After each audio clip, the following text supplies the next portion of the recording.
Halo, selamat pagi semua. Perkenalkan, nama saya Gaby Santi Kristina Prasaribu, perwakilan dari kelompok 9, di mana saya akan memaparkan tentang materi asam basa. Menurut teman-teman semua, apa sih asam basa itu? Untuk itu, mari kita belajar bersama-sama tentang asam dan basa. Pengertian asam dan basa. Terdapat 3 teori asam basa, yaitu yang pertama, teori asam basa menurut Arrhenius adalah semua zat atau senyawa elektrolit yang jika dilarutkan dalam air akan terurai menghasilkan ion positif dan ion sisa asam yang bermuatan negatif. Contohnya, hidrogen klorida apabila dilarutkan dalam air akan terurai jadi ion positif dan ion Cl. Yang kedua, teori asam basa menurut Brøntet-Lowry adalah donor proton dan basa akspektor proton. Ketiga, teori asam basa menurut Lewis adalah asam sebagai suatu zat yang dapat menerima sepasang elektron dan basa adalah zat yang dapat memberikan sepasang elektron. Dalam pengertian ilmu kimia yang digunakan saat ini, asam diartikan sebagai senyawa yang jika dilarutkan dalam air maka pH lebih kecil dari 7. Sedangkan asam definisi modern, asam adalah zat yang dapat memberikan proton ion positif kepada zat lain atau basa atau dapat menerima pasangan elektron bebas dari suatu basa. Oksida adalah senyawa antara unsur tertentu dengan oksigen. Oksida basa yaitu adalah oksida yang berasal dari unsur non-logam dengan oksigen. Contohnya, karbon dioksida, sulfur dioksida, fosfor oksida, diklorohefaktoksida. Selanjutnya, perbedaan asam kuat, basa kuat, asam lemah, dan basa lemah. Asam kuat yaitu senyawa yang terurai secara keseluruhan saat dilarutkan di dalam air dan menghasilkan jumlah ion seluruhnya. Contohnya asam klorida, asam nitrat, asam sulfat, dan asam perklorat.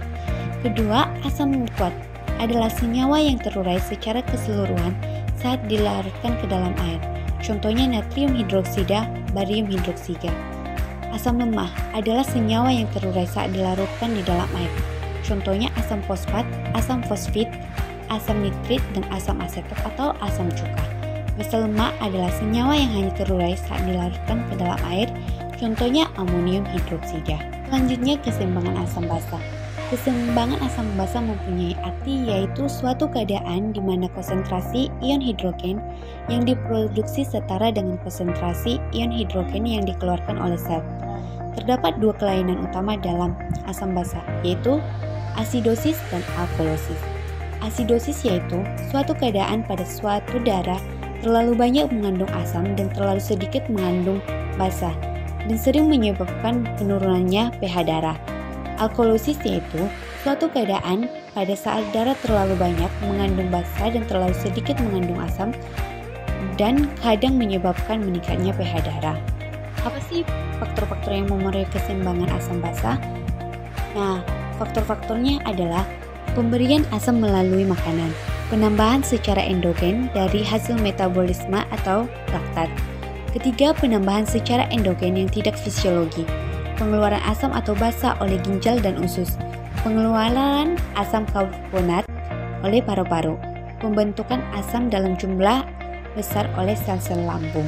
Gangguan keseimbangan dalam basa adalah kondisi ketika kadar asam dan basa dalam darah tidak seimbang. Kadar asam dan basanya itu pH-nya dari 1 sampai 14.